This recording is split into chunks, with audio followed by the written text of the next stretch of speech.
দর্শক, রমজানকে ঘিরে চট্টগ্রামে দ্রব্যমূল্য স্থিতিশীল রাখতে চট্টগ্রামে ভুক্ত অধিদপ্তর, কৃষি বিপণন, ভুক্ত অধিদপ্তর, র্যাব সহ বিএসটিআই যৌথ অভিযান পরিচালনা করছে এবং কিছুক্ষণ আগে থেকে অভিযানটি শুরু হয়েছে। এবং এই ছাত্র অভিযানে এখন পর্যন্ত তিনটি কারখানাকে কিন্তু 3,50,000 টাকা জরিমানা করা হয়েছে। এবং এই মুহূর্তে আমরা রয়েছি চট্টগ্রামের যে চাকথাই এলাকা রয়েছে, সেই চাকথাই এলাকায়। মূলত আপনারা জানেন, রমজানকে ঘিরে কিন্তু সেমাই থেকে শুরু করে বিভিন্ন পণ্যের চাহিদা বেড়ে যায়। বিশেষ করে এই এলাকায় কিন্তু বেশ কিছু সেমাই তৈরির কারখানা রয়েছে এবং রমজান আসলেই সেখানে সেমাই তৈরির যে উৎপাদন তৈরি সেটি কিন্তু বেড়ে যায়।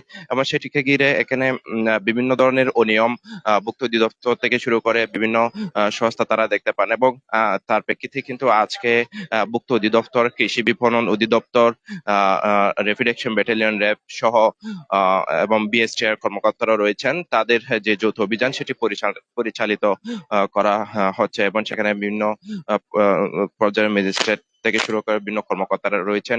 এবং যেটি জানাচ্ছিলাম যে আজকে বেশ ঘন্টাখানেক ধরে এই অভিযানটা চলছে এবং এই অভিযানে কিন্তু তিনটি কারখানাকে ইতিমধ্যে জরিমানার আওতায় নিয়ে আসা হয়েছে।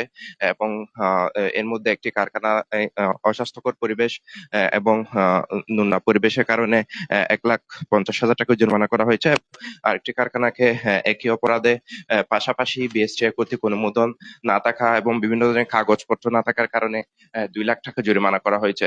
পাশাপাশি আরো একটা প্রতিষ্ঠানে বিশুদ্ধ পানি ব্যবহার না করার কারণে কিন্তু সতর্কতামূলক 10,000 টাকা জরিমানা করা হয়েছে। এবং সব মিলিয়ে এখন পর্যন্ত 3,60,000 টাকা কিন্তু অর্থদণ্ড করা হয়েছে।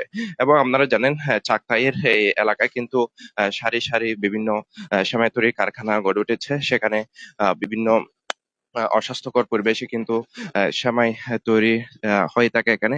এবং তার প্রেক্ষিতে কিন্তু এখানে ভুক্ত অধিদপ্তর থেকে শুরু করে র্যাপিড অ্যাকশন ব্যাটালিয়ন, কৃষি বিপণন অধিদপ্তর, বিএসটিআই কর্মকর্তারা অভিযান পরিচালনা করছেন। সেখানে বিভিন্ন ম্যাজিস্ট্রেটরা রয়েছেন, পাশাপাশি বিভিন্ন অধিদপ্তরের কর্মকর্তারাও এখানে রয়েছেন। এবং তারা সেখানে দেখছেন মূলত এখানে যে পরিবেশে সেমাই তৈরি হচ্ছে, সেই পরিবেশ দেখছেন। এবং সেখানে কোনো অনিয়ম অসঙ্গতি দেখলে ব্যবস্থা নিচ্ছেন।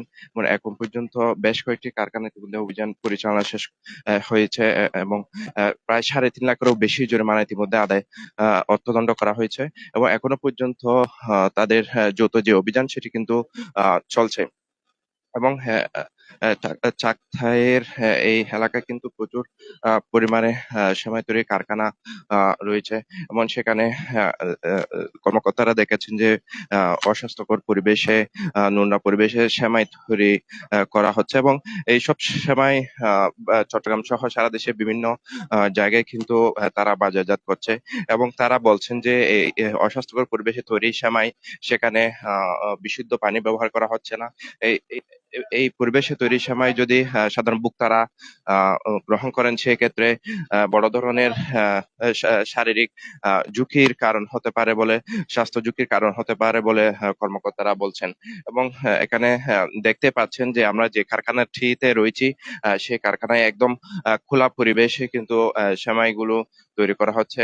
সেমাই তৈরির যে উপাদানগুলো সেগুলো একদম খোলা জায়গায় রাখা হয়েছে। এবং এখানে যে পানিগুলো ব্যবহার করা হচ্ছে সেগুলো অস্বাস্থ্যকর।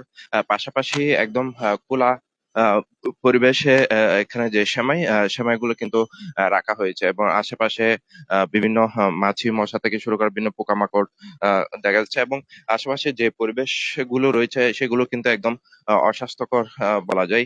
এবং এইসব অনিয়ম এবং অনিয়মের দায়ে কিন্তু ইতিমধ্যে র্যাব, ভুক্ত অধিদপ্তর সহ সংশ্লিষ্ট যে কর্মকর্তারা রয়েছেন, তারা ইতিমধ্যে এই প্রতিষ্ঠানকে 1.5 লাখ টাকা অর্থদণ্ড করেছেন। এবং আমরা এই কারখানার ভিতরে আপনাদের দেখানোর চেষ্টা করছি, এখানে যে পরিবেশ সেটি দেখানোর চেষ্টা করছি। মূলত এই ধরনের অস্বাস্থ্যকর পরিবেশে সেমাই গুলো তৈরি করা হয়ে থাকে। এখানে যে সেমাই তৈরির যে যন্ত্রপাতিগুলো এবং উপাদানগুলো সেগুলো নিশ্চয়ই দেখছেন। আশেপাশে বিভিন্ন ধুলাবালি থেকে শুরু করে বিভিন্ন অস্বাস্থ্যকর বস্তু কিন্তু এখানে দেখা যাচ্ছে। এবং আহ, আহ, বলে রাখি যে বেশ কিছুক্ষণ ধরে এখানে যে অভিযান